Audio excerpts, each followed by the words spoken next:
Mike's up, Thieving for Liberty at Occupy Tampa. Democrats are reportedly at work right now on a campaign strategy to push back against a growing... This is America today. Why do we spend so much money on war when we suppose...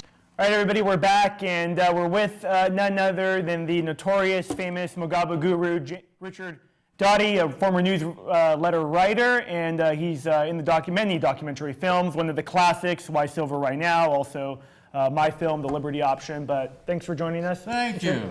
All right, so... let's first off forget about this notorious thing. I don't believe I'm all that notorious. Okay, well, let's get right to it. You know, Europe, we were told that it's like, it was the saga with Greece for 20 plus months. Now it's moved on to Italy. Where do you see the whole Eurozone in a year? It's hard to tell. You've got to tell me what the governments are going to do, what the ECB is going to do. You got to tell me what the EU is going to do. You got to tell me what all those people do, and I'll tell you where it'll be in a year. If it left to its own devices, it'll be pretty much collapsed in a year. So I figure. So you're saying that basically the X factor, if you will, is the government intervention. We don't know how crazy they will get, what they'll do. Well, look at what the Federal Reserve has done for the United States. The United States should have collapsed years and years ago, but the Federal Reserve kept creating more and more money, kept trying to get this thing going, stimulus money, just flooding the economy with money, and now it's kept on going for year after year. So how long can the Europeans keep it up? Well, I don't know. So it's hard to tell. I do know that inflation will be a lot higher everywhere a year from now because of so much money being created. That's the whole thing. Milton Friedman famously said, inflation is always and everywhere a monetary phenomenon. Inflation in the United States is already 4%. It's higher than that over there. It's going to get worse and worse and worse. And so basically that's what's going to collapse. If it wasn't for inflation, you could create more and more money indefinitely, forever. You could have an entirely government-centric economy if there's no such thing as inflation. But there is, because it's a monetary phenomenon. You create more money, it creates more inflation in prices. People go to the grocery store, can't afford to buy anything anymore, and that's what causes economies to collapse. Prices get so high. So I don't know what's going to happen, but I do know inflation will be higher. If you would have been here a few weeks ago, there was girls in bikinis saying inflation was so high they can't afford clothes. Might be a good thing that happens. But let me ask you, do you really think with history, we look back at history, we've seen hyperinflation in the past. Yes. That a hyperinflation style like Weimar Republic is possible in the United States? It's not only possible, but probable. I'd say very, very probable. They're getting ready to announce a quantitative easing 3. No telling how big that's going to be because we've got to bail everybody out. It's not only just the United States anymore. It's Europe. It's Greece. It's Italy. The whole EU organization. All those people are drowning in debt. They can't pay their debts. They have to have more money. We're creating more money. The ECB's creating more money. Yes, things are going to get really, really rough unless they stop, and they're not going to stop. It's too late. It was too late 10 years ago. It was too late 15 years ago. It was too late probably 20 years ago when the debt was a lot lower than it was now. But they kept on creating more and more money. So where do you see gold and silver prices? I mean, some countries like Germany, they're saying they might go back. They have tons of gold. They might go back to a currency backed by gold. Yeah. Italy is one of the largest gold holders. They have a ton of gold as well. Do you see these countries eventually, after there's some kind of reset, it going back to a gold type standard? And what does that mean to gold and silver prices? Well, they will go back to gold standard only when all other options have failed. The problem with the gold standard is you're limited in the amount of money you can create. There's a certain amount of gold. There's basically a fixed amount of gold in the world in the short term, in the short run, and so that means your money supply is fixed, and so you cannot have deficit spending by anybody. The money that I pay you is money out of my pocket. If I can't keep refilling it with more and more money being created, how can it possibly continue? And so now it's gotten so bad that it's absolutely insane. It's insane. So what is the price of gold? Let me ask you this. Zimbabwe and the Weimar inflation, they both basically had hyperinflation. Their currencies are ruined. How much is an ounce of gold worth in Zimbabwe dollars? How much is an ounce of gold worth in Weimar marks? Right. It's infinity. Right. Almost literally infinity. You could fill up this room with Deutschmarks from the old days. they're worthless. Right. And so how much is gold in terms of that? Well, it's basically infinity, and that's what's going to happen to gold in America here. The United States dollar is going to continue down and down and down, and it's going to basically collapse because there's nothing else that can be done. And so what's the ultimate price of gold? It's infinity in dollars. Okay, so someone like yourself who has studied history, you've studied the economy. Yes. There's now also, when you see in the past, we know that countries and these types of, when they enter this type of economic stage where there's collapse on the horizon, new alliances are formed. They're now talking maybe Germany and the Russians getting together and forming an alliance, and also old hatreds in Europe rising back up with possibly war. What do you see kind of on the horizon in the next few years? Is war an option? It seems like they always take us to war when there's problems. Are there new alliances that will be forged that will, U.S. will lose its superpower status? What's your thoughts on that? Well, if you take a look at the Occupy Wall Street movement and all the rest of these student protests and mass protests too, that's exactly what happens. And when governments start getting into that mess, they always go to war. And they always say, well, war is good for the economy.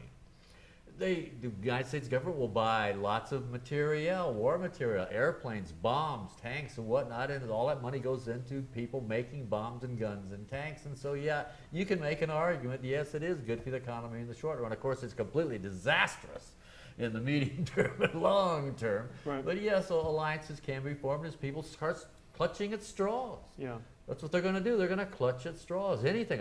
So people basically need to go into gold and silver. Is there any other asset classes you think that will survive the coming storm? Well, there is no other asset class that has survived the coming asset storm in the last 4,500 years of people going through this thing time after time. I mean, history is a one long story of one government after another spending itself into bankruptcy, doing everything they can to get out of it. When all else fails, they go to war, invade their neighbors, steal all their stuff, pay all their debts, and everybody has a wonderful time. Yeah, so it's going to be a bad news scenario. Occupy Wall Street. You mentioned it earlier. It's still it's not a huge portion of the population. It's a rather small portion of the population. Do you think they have the right message? What do you think about what the people that are out in the streets? They're angry. That's the message, I guess. Wall Street did what Wall Street does. That money that the government prints, or the Federal Reserve prints, basically to fund the deficit spending of the federal government. Federal Reserve creates the money that buys the bonds from the new bonds from the federal government. All that money goes into the economy and does whatever it does, but it eventually winds up in somebody's pocket as a profit and has to go somewhere. What do I do with this money? Well, what can absorb that kind of money? Name an asset class that can absorb trillions of dollars a year. Nothing else. Houses can't absorb that. It's just impossible, and so they have to go into stocks and bonds. Plus, all the government has decided that they're going to give a tax advantage status to IRAs and pensions and 401ks. Everybody's future is in the stock market. And those people basically sitting there with their telephones and the mail coming in and people buying stuff on the phone. They got money. They have to do something with it. And the money's just rolling into Wall Street. The corruption on Wall Street is a whole different story. Yeah. The money's there, which created the corruption as they, battle for their own little piece of the pie. Yeah, many of the people on Wall Street, earlier I had my corruption collage there. They're basically running the government. So they're running the Federal Reserve. They're printing the money. They're the ones who are enriching themselves at the expense of what it seems like Main Street or the middle class. Well, they are enriching themselves, but they're trying to enrich everybody else too. That's their job. The problem is that it can't be done. It's less than a zero-sum game. So what happens is that the majority of investors must lose money in the stock market over the long haul. A very tiny minority will make a little profit, and the financial services industry will make a lot of money. Financial services industry is the biggest profit-making entity in the United States. Where'd that money come from? So just a tiny little bunch of investors will make some money. The vast majority will lose everything. The S&P 500 is below where it was in 1997. Right. That's 14 years ago. And you're at zero. You're losing money. You're with losing inflation. money. And then when you take inflation, that's basically losing money nominally. Yeah. When you take inflation into account, people have lost their butts. So I want to get into MF Global with John Corzine. I talked about this last week, right? All right, they had liabilities of $44 billion, assets of $1.5 Right. billion, and so totally over-leveraged. And then, we see after 2008, did anyone learn a lesson about these over-leveraged entities or banks and what have you, hedge funds? How big of a problem do you think is over-leveraging with big banks on Wall Street? And how does the derivatives play into that? Leverage is basically the name of the game these days. It's a relatively recent invention, but everybody, remember putting your money to work. How many thousands and thousands of times have you heard people say, put your money to work, being extorted to put your money to work. You've got to put your money to work. Well, basically that's kind of leverage. And so suddenly people have so much money at risk, they come up with derivatives. Hey, I'll just basically come up with a derivative here to protect myself in case it goes down. Well, somebody has to borrow the money to buy the other side of that derivative. I mean, it just goes on and on. It just keeps multiplying and multiplying and You know how much money there is in the United States? There's only $1 trillion of actual coins and currencies. The federal debt alone is $15 trillion. That's a 15-to-1 leverage right there. And let's talk about mortgage debt, another $10 trillion or so. Let's talk about personal debt, a few $1 trillion right there. How about $1 trillion worth of student loan? I mean, it just goes on and on. When you add up all these debts, it comes out to an astonishing amount of money. Student loans. Student loans, $1 trillion right there. Yeah, and that's one of the things of the WS people. They want they're being burdened by gigantic debts when they have no hope of getting a job. Right. So it's basically unsustainable. The whole. Oh yeah, completely unsustainable. Right. If there was a way to get out of this mess, someone in the last 4,500 years would have thought of it by now. Okay, let's talk. Let's kind of shift gears. You've been in the what is somewhat classic now, the buy silver, buy now, or why silver, why now video. That was back when silver was like $5 an ounce. Yes. Now it's close to $40 an ounce. If Right. people would have heard you then, they'd be. They'd be a lot better off. So tell me, where do you see silver playing in all of this? Oh man, silver is the most gigantically profitable way to go in the future. It is absolutely, the fundamentals is just out completely. Where's all the silver gone? Almost all the silver that's ever been mined is almost gone. All the gold's still here somewhere. Somebody's owned it. It's in a central bank somewhere, blah, blah, blah. Most all the gold still exists. But where'd the silver go? It's gone, and it's gone forever. Where did it go? Well, it's basically in everything. Everything electrical and electronic has to have silver in the solder. Cell phones. The cell phones, right there, it's probably got about 40 cents worth of silver in it right now. Everybody's cell phone, all electric lights, computers, televisions, washing machines, everything electrical has to have silver in it. And it's all been used to provide the modern world that we know in America and Europe, and to a lesser degree, South America, I guess, and lots of other countries who have a lot of computers and a lot of electric generating using industries going on. Their whole society is based on it. And now a third of the world's population, China, is suddenly going to want the same thing. There isn't any silver for them to do that. Right. Wait a minute here. What happens? You think that Chinese farmers and housewives and businessmen are going to not have computers and color televisions and washing machines just because silver is so expensive? No. The amount of silver is absolutely infinitesimal compared to the cost of what's going on. A computer costs $1,000. It's got less than $1's worth of silver in it. Right. What do you care if silver goes up to $1.50? Nobody cares. Right. They're gonna buy silver, and silver being gold is running about 1,800, 1,760, whatever it is right now. It should be selling historically through the last 4,000 years or so at about 1/15 or 1/16 the price of gold, which basically makes sense because there's 1/15 the amount of silver in the Earth's crust as there is gold, so you should have a 1/16 ratio. Right. That means silver should be selling right now for 120, 130, 140 bucks an ounce. So it's got to triple in price from here, quadruple in price from here, just to get back to its historical average. Right. To gold, which is going to zoom from here because the government printing so much money. Right. We have about 5 more minutes. I have a couple more questions that I want to. Okay. I want to talk about China and where you see their economy, but they've been buying. September they bought record amounts of gold again. Yes. They're buying gold like crazy. Yes.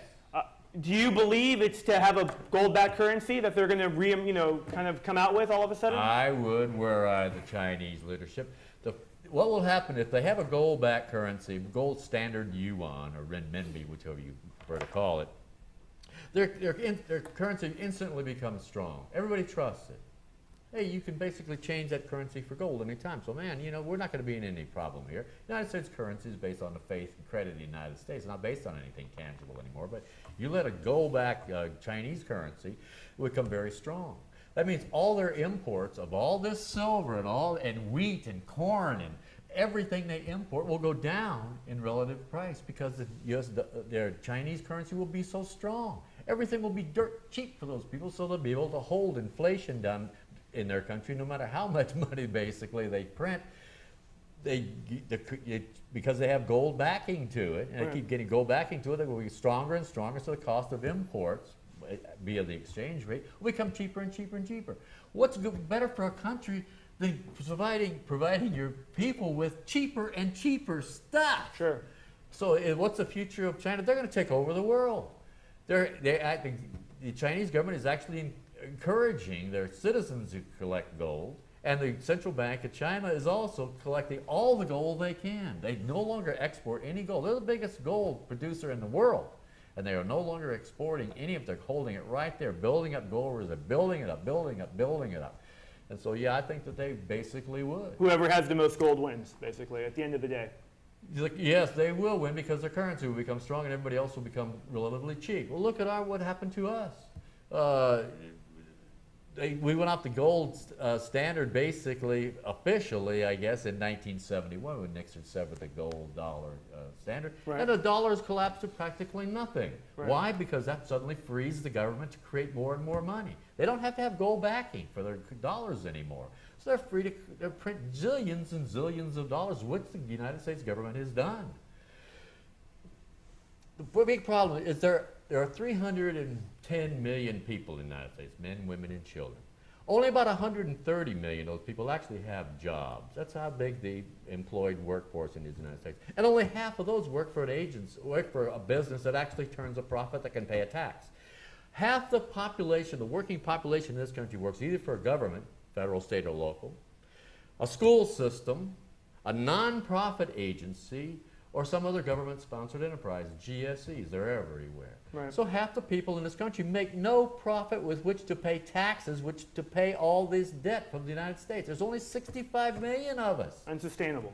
It's completely unsustainable. It comes out to about $500,000 of debt to be paid off by 65 million people. Right. Okay, we Each, have... $250,000 each. Right. Each. Okay, so Jeez. we have. I just want to get to one more thing. We got 2 minutes left. All right, so I hear all this. You and I, we have been meeting ever so often for a couple months now, and having these conversations and talking. What is the average person at home sitting here watching this? And to quote you, we're freaking doomed. We're basically. freaking doomed. What do they do? How do they prepare? How can they make it best for their family? What in the minute we have left, what do you say? Buy gold and buy as much silver as you can. Silver is the biggest bargain of this century in the United States, and history books will look back on this time as being the most astonishingly profitable time to buy silver. It's absolutely awful. I can't believe that people are looking at the fundamentals and the facts of silver and are not accumulating it with everything they have. Everybody's IRAs are going to go to practically nothing. Their 401ks, all these annuities. I mean, insurance companies, everything is basically going to start collapsing when the money starts going down. And it will start going down in purchasing power. And so basically, because they keep on printing more and more, inflation's going to rage like crazy. And gold and silver are always the classic hedges against inflation for 4,500 years. And it's not going to be different this time. Nothing is different. Nothing can be different. There's always just the same things. There's taxes, and there's debts, and there's people owing money, and blah, blah, and there's money being printed. Nothing new in the last 4,500 years. Why does anybody think that things are going to be different now? After all the time, millions of people for the last 4,000 years trying to find a way out of this same exact It always mess. goes back to silver and gold. That's why the founding fathers, men of the Enlightenment, looked at looked at monetary and economic system in the world and said, hey, you've got to have a stable money supply, and that's why they wrote into the Constitution, money shall only be silver and gold. And it basically, a Supreme Court, in a gigantic act of infamy, let FDR sever that money doesn't have to be backed by gold anymore. And then everybody kind of blah, blah, blah, blah, until 1971 when Nixon finally severed the last remaining connection between dollar and gold. All right, it's Richard Dottie. He's the Mugabe guru. You can Google his name and see his past articles. They're absolutely fantastic. Thank you. Richard, thank you so thank you very much for coming on. It's very nice to be here and be with you. You're a real smart guy, and I like talking to you. Thank you very much, Richard. You will. Hey everybody, what's up? Fabian for Liberty at Occupy Tampa. Democrats are reportedly at work right now on a campaign strategy to push back against a growing... This is America today. Why do we spend so much money on war when we suppose